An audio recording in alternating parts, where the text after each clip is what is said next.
O clima em Belém é de expectativa total. O clube do Remo vive talvez seu melhor momento nesta Série B, e a torcida azulina está mais ligada do que nunca. Depois de 6 vitórias consecutivas, o Leão não apenas igualou uma marca histórica de 1971, como também se colocou como um dos times mais embalados da reta final do Campeonato Brasileiro. A sequência impressionante sob o comando de Guto Ferreira já colocou o time paraense em posição privilegiada na tabela e, se vencer a Chapecoense no próximo domingo, pode não só quebrar seu próprio recorde, como também igualar uma marca inédita nesta edição da competição. 7 vitórias seguidas, assim como o Atlético Paranaense, que também conseguiu esse feito em 2025. Mas antes de pensar em números e feitos históricos, o torcedor quer mesmo saber se o time vai manter o foco e a intensidade. O próximo jogo é daqueles que separam quem realmente está preparado para subir e quem vai ficar pelo caminho. A Chapecoense é um adversário direto, está ali colada na tabela, e vencer essa partida é dar um passo gigantesco rumo à elite do futebol nacional. O Remo vem de atuações consistentes, com padrão tático definido, jogadores comprometidos e o principal, uma torcida que tem comparecido em peso e empurrado o time nos momentos mais difíceis. A prova disso foi o aeroporto completamente lotado para receber os jogadores na volta da última viagem. Um gesto simbólico, mas que mostra o quanto a torcida está engajada nesse projeto de retorno à Série A. E para esse confronto direto com a Chape, o clima já começa a esquentar fora de campo. Os ingressos devem começar a ser vendidos nos próximos dias, e o preço já está definido, R$ 100 a arquibancada e 50 a meia entrada. Um valor que gerou polêmica nas redes sociais, mas que se confirmou com a publicação oficial no site responsável pela venda. O fenômeno azul está se organizando, e a expectativa é de casa cheia no Bam-Parabainão. A mobilização é total, e o clube já anunciou que o check-in para os sócios torcedores começa amanhã, a partir das 9h30 da manhã. Ou seja, quem quiser garantir o seu lugar nesse jogão tem que ficar atento. Só que nem tudo são flores no lado azulino. A vitória sobre o Cuiabá no último jogo teve um preço alto, uma série de jogadores saíram de campo com problemas físicos. Léo Lang, por exemplo, sentiu um desgaste muscular e, apesar de não ter sido substituído, parou de cobrar até tiro de meta durante o jogo. Marcelinho levou uma pancada no pé direito e precisou sair no intervalo. No segundo tempo, o zagueiro Nico Ferreira deixou o campo com dores na panturrilha, e o grego Panagiotis Taxides também sentiu a posterior da coxa direita, o que pode tirá-lo do confronto decisivo contra a Chape. A situação do meia grego é a mais delicada. Segundo informações repassadas por pessoas ligadas ao clube, e até por entrevistas do departamento médico, Panagiotis tem sim uma lesão e, apesar de não estar totalmente descartado, a chance de estar em campo é bem pequena. Um desfalque e tanto, principalmente porque o jogador vinha em clara evolução nas últimas partidas. Mesmo caindo de rendimento no segundo tempo, seu papel na construção ofensiva tem sido fundamental. A boa notícia é que, caso ele não jogue, o substituto natural já está desenhado, Natan Pescador. O meia entrou bem nos últimos jogos, inclusive foi dele o passe que iniciou a jogada do gol da vitória contra o Cuiabá. É aquele tipo de peça que, mesmo saindo do banco, mantém o nível técnico da equipe.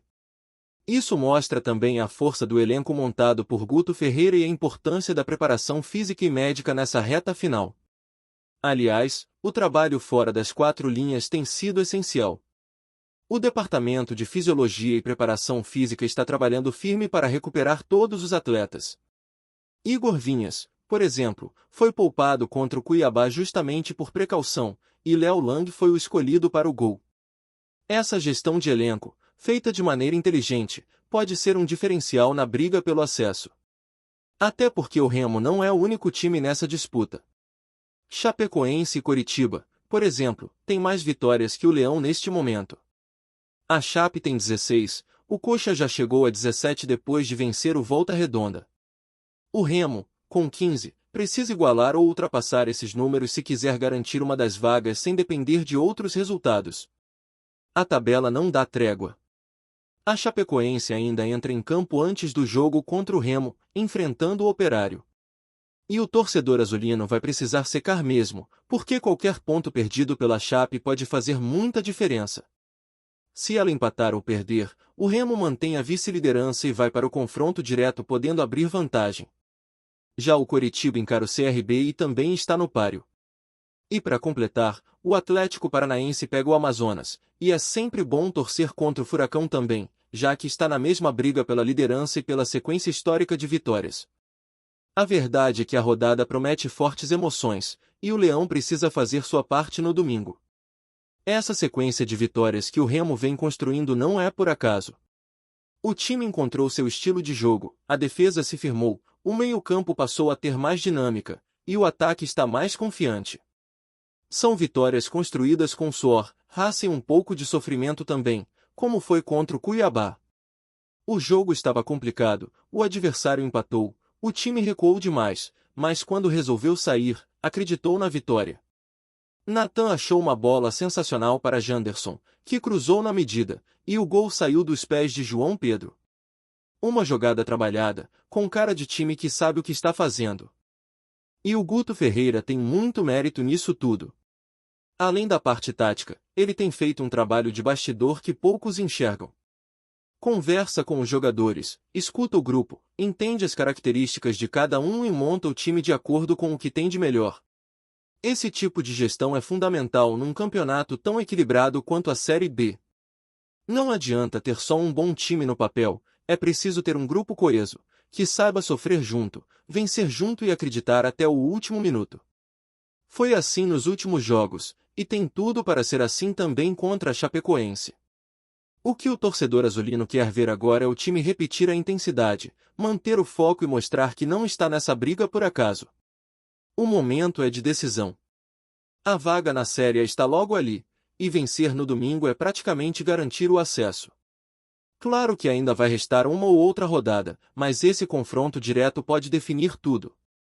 E o Remo sabe disso. A torcida sabe disso. O adversário também sabe. Por isso, a semana é de trabalho intenso, dentro e fora de campo.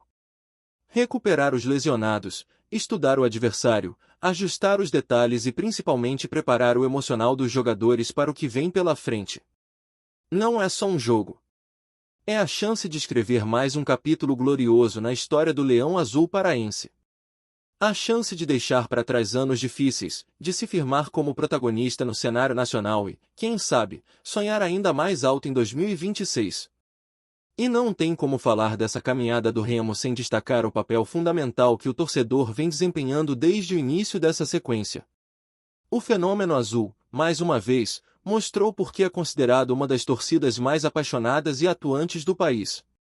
Não importa se é jogo em casa ou fora, a mobilização tem sido absurda. No último confronto, o apoio foi total, desde o embarque do elenco até o retorno após a vitória. O aeroporto virou palco de recepção, a galera cantando, incentivando, fazendo festa como se já estivesse dentro do estádio. Isso mexe com os jogadores, com o clube, com o ambiente todo. E é justamente essa energia que o time vai precisar canalizar agora, porque a próxima batalha promete ser das mais intensas. Só que para vencer esse tipo de duelo, o elenco precisa estar inteiro. E é aí que entra a preocupação com o departamento médico. Como já foi dito, Panagiotis é dúvida para domingo, e sua ausência pode representar uma perda importante no esquema de Guto Ferreira. O grego vinha sendo um dos nomes mais regulares da equipe, principalmente nas transições ofensivas. Mesmo sem ser o mais veloz ou o mais criativo, ele vem entregando intensidade e leitura de jogo. Sem ele, o meio-campo perde uma peça que sabe prender a bola no momento certo, dar ritmo às jogadas e distribuir passes que quebram linhas adversárias. Nathan Pescador é uma excelente opção, como já provou em outras oportunidades, mas muda a característica.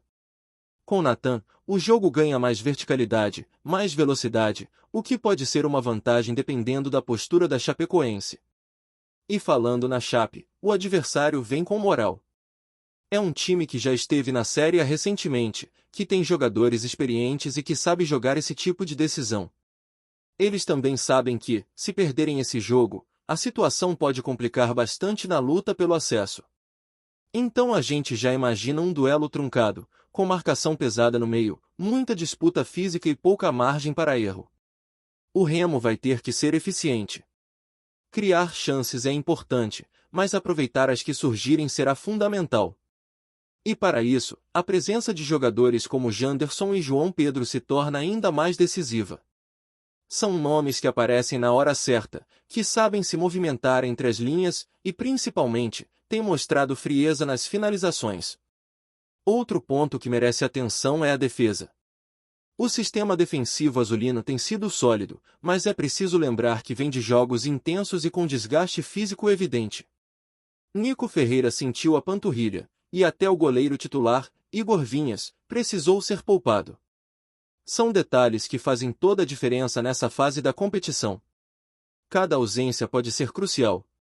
Por isso, o trabalho de recuperação e prevenção é prioridade total nesta semana. Não basta ter apenas um bom time, é necessário ter o elenco em boas condições físicas e mentais para suportar a pressão e a carga emocional desses jogos finais.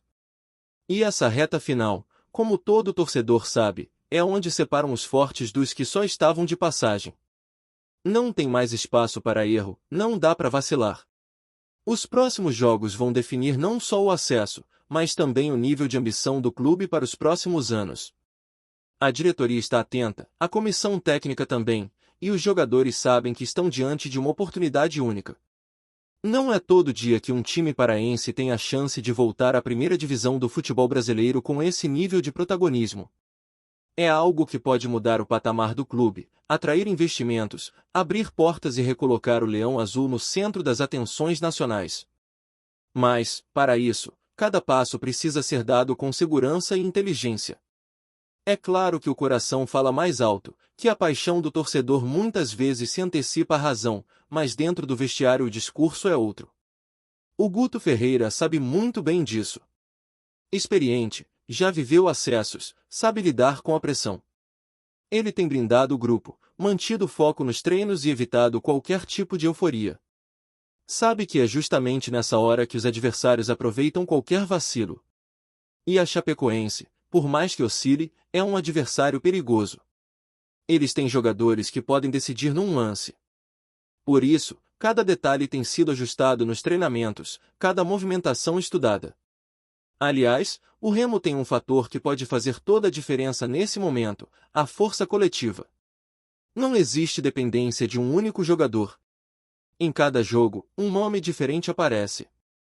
Já vimos João Pedro sendo decisivo, já vimos Janderson desequilibrando, já vimos Natan mudar a partida saindo do banco. Até na defesa, com o próprio Léo Lang assumindo a meta quando foi necessário. Esse tipo de equilíbrio mostra que o elenco foi montado com critério. Pode não ter os maiores salários ou os nomes mais badalados da Série B, mas tem unidade, tem comprometimento e tem confiança no trabalho que está sendo feito. E enquanto o Remo se prepara para o confronto com a Chape, a matemática da tabela segue viva. O Coritiba, como já falamos, venceu o Volta Redonda e chegou a 17 vitórias. Está no topo e muito próximo do acesso. A Chapecoense, por sua vez, ainda tem um jogo a fazer antes de encarar o Leão. Se tropeçar, abre uma brecha. Se vencer, aumenta a pressão para domingo. E não dá para esquecer do Atlético Paranaense, que também está na briga e enfrenta o Amazonas. Uma rodada cheia de confrontos diretos, de times buscando a ponta da tabela. E o Remo precisa fazer o dever de casa. Mais do que nunca. É o tipo de semana em que a preparação emocional é tão importante quanto a física e a técnica. Os jogadores sabem que vão entrar em campo com mais de 30 mil vozes empurrando, cobrando, exigindo. O Baenão vai virar um caldeirão. E é esse ambiente que pode fazer o time crescer ainda mais. Quem joga em casa com esse apoio tem que se impor, tem que mostrar atitude desde o primeiro minuto. E o torcedor vai fazer a parte dele, como sempre fez. Os ingressos vão voar, o check-in dos sócios já está em andamento, e o clima é de decisão. Gostou da informação? Deixe seu like, compartilhe com os amigos e comente sua opinião sobre o que está rolando no esporte. Quer saber mais sobre seu time favorito? Continue acompanhando o Nordeste Sport News. O futebol nacional vive um verdadeiro turbilhão de especulações após o inesperado cancelamento do jogo entre Cuiabá e Remo pelo STJD, episódio que já está causando uma enorme polêmica nos bastidores do esporte. O que era para ser mais um confronto comum pelo campeonato acabou se transformando em um dos assuntos mais comentados entre torcedores, comentaristas e, claro, os próprios clubes envolvidos. Fontes não oficiais próximas à diretoria do Cuiabá sugerem que a decisão do tribunal teria surgido após questionamentos sobre irregularidades que teriam ocorrido durante a realização da partida, mas até o momento os detalhes oficiais permanecem nebulosos, alimentando ainda mais os rumores. Nas redes sociais, a repercussão é imediata. Torcedores rivais aproveitam o momento para criticar a postura das equipes e especular possíveis vantagens ou prejuízos provocados pelo cancelamento. Enquanto alguns defendem que a medida do STJD é justa e necessária para preservar a integridade do campeonato, outros questionam a transparência do processo e levantam hipóteses de favorecimentos, numa típica tempestade de boatos que costuma rondar decisões polêmicas do futebol brasileiro. Com o clima já acirrado, comentários sobre supostos bastidores, pressões de patrocinadores e até decisões controversas da arbitragem começaram a pipocar em blogs, podcasts e grupos de mensagens, criando um verdadeiro caldo de conspiração em torno de um jogo que muitos já julgavam resolvido dentro de campo. Especialistas esportivos consultados de maneira informal sugerem que o impacto da decisão do STJD pode ir muito além do resultado da partida. Entre análises táticas e projeções de tabela, a questão central passa a ser a credibilidade do campeonato e a capacidade das instituições de manterem o futebol limpo e competitivo. Há quem acredite que este episódio pode abrir precedente para futuras revisões de resultados e, claro, novos questionamentos sobre a conduta de clubes e jogadores. O curioso é que, mesmo sem uma comunicação oficial detalhada, o cancelamento já alimentou teorias sobre interesses políticos dentro da CBF, possíveis reclamações formais de atletas e até negociações discretas para evitar punições mais severas. No meio de toda essa especulação, a torcida se divide entre incredulidade, revolta e curiosidade. Enquanto alguns clamam por transparência e rapidez na divulgação de explicações, outros já tratam de imaginar quais seriam os impactos de uma eventual punição sobre a classificação, sobre a moral do elenco e sobre a atmosfera do campeonato. No fim das contas, a decisão do STJD acabou por criar um verdadeiro jogo paralelo, feito de boatos, comentários e palpites, onde a bola ainda não rolou oficialmente, mas a polêmica já se instalou como protagonista do dia. Resta esperar se os próximos capítulos trarão respostas claras ou se a especulação continuará a dominar as conversas entre os apaixonados pelo futebol. Obrigado por assistir ao Nordeste Sport News. Se você quer estar sempre atualizado sobre o que acontece no futebol do Nordeste, inscreva-se no canal e junte-se à nossa torcida. Até a próxima, e que venham mais vitórias para os nossos times.